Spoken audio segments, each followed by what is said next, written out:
Hi, I'm Doug Chiang, co-production designer of Rogue One. These images I'd like to show you are early vehicle designs that we were working on for what eventually became Jin ship.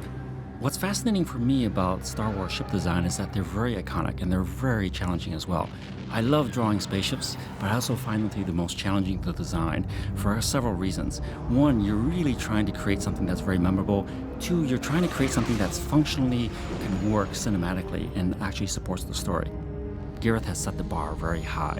He wanted us to create a design that was as memorable as the Millennium Falcon or the X-Wing. And for me, in my view, those are perfect designs. There's not a thing on them that I would change. And so when Gareth set the bar that high, it was quite a tall order to fill.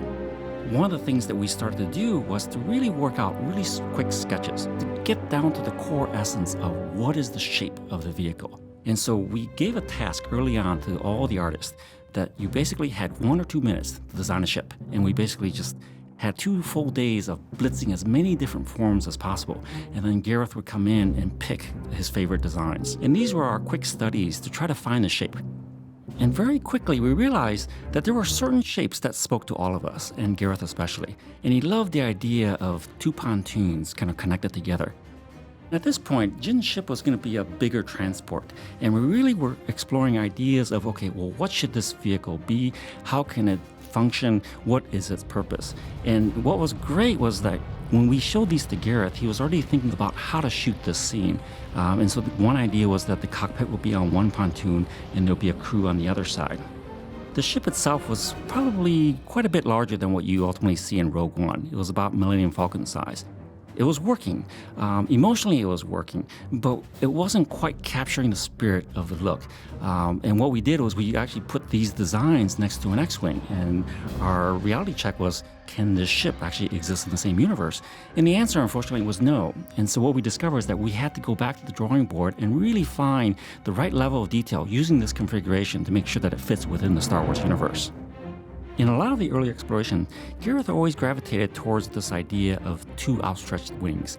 And for him, it had a strong personality of Superman, and he described it as he sees it as a vehicle like Superman flying with his wings outstretched. It gave it a lot of forward momentum, a lot of angular direction, and visually it was just a striking image. As the story evolved, the brief became that Jin's ship was going to be our Huey helicopter version of an X-Wing. And using the helicopter motif, we realized, okay, well, maybe graphically, the wings should be above and the body should be hung below, so that when we see it as a logo or as a symbol, we kind of know graphically what it is, what it's supposed to do.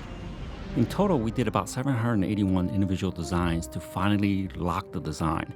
Towards the end of the design cycle, we actually decided that maybe we should put in more X-Wing features. And so we took the X-Wing engines and literally mounted onto the configuration that we had going. And there was something that really started to work. We knew that we had something special. It really spoke to all of us. It started to feel very Star Wars, and yet it was very new. One of the challenges of actually designing a ship is when you're in the final phases of refinement, any little changes that you do affects another piece. And so this is where we started to work in minutia in terms of how big should the engine be, where should it be, how long should the wings be, how wide should the body be. And we chase this over and over because when you come up with an ideal version that looks great from the top, you find out that the bottom view looks ugly. And then you modify the bottom view and then you find out that it transforms the top view. And so it's this very organic process where as you're finding the final design, you're really kind of sculpting it almost organically. After 781 drawings, we actually had the final design that Gareth was happy with. And I have to say I'm very proud of the design overall. There's not a thing on it that I would change.